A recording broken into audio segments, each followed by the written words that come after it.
Sebagai satu struktur cerita di luar konteks anggota kepolisian ada non anggota kepolisian dan peranannya sangat dominan gitu ya, sangat dominan dan dia menjadi satu struktur cerita yang sentrum di situ.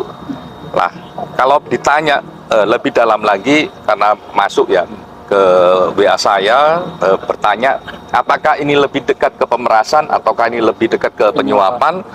Kalau kita lihat struktur cerita, tapi memang tetap harus diuji, ini lebih dekat dengan penyuapan. Sehingga memang peran non anggota kepolisian sangat signifikan. Dan ini nanti semoga dia datang gitu ya, untuk bisa diperiksa.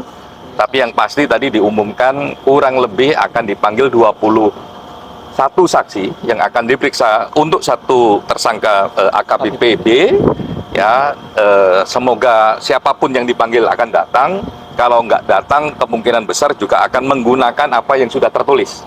Itu karena memang jangan sampai struktur cerita ini patah gara-gara nggak ada informasi apapun.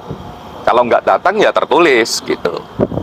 Dan itu sudah dilakukan. Pak, yang tadi yang non anggota yang terlibat itu kan katanya kan dominan sebagai struktur cerita dalam sebuah kasus suap ini ya. Nah itu non anggota itu bisa dibilang itu dia perantara nggak sih antara anggota dan statusnya yang non anggota ini adalah status profesi dan kami menyayangkan profesi ini. Dia bukan orang tanpa status profesi gitu. Artinya mantan pengacara ya Pak? Inisialnya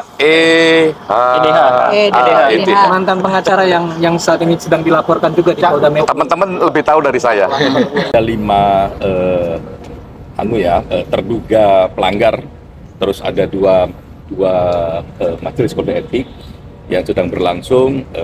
Satu tadi itu pembacaan persangkaan ya untuk AKBP B, terus juga untuk AKBP GG. Di 2 tempat yang berbeda karena 2 majelis yang berbeda. Saya sendiri di AKBP B tadi melihat langsung dari awal sampai ditunda karena sholat Jumat dengan bacaan persangkaan yang kurang lebih hampir 2 jam. Cukup detail ya, mengurai peran siapa saja yang ada di situ, jumlah uang, terus uang itu mengalir ke mana, terus juga di momen-momen apa. Jadi itu dijelaskan semua, tapi ini kan masih standingnya persangkaan ya, belum diuji dengan kesaksian, belum diuji dengan alat bukti, belum juga diuji dengan bantahan dari yang terduga pelanggar.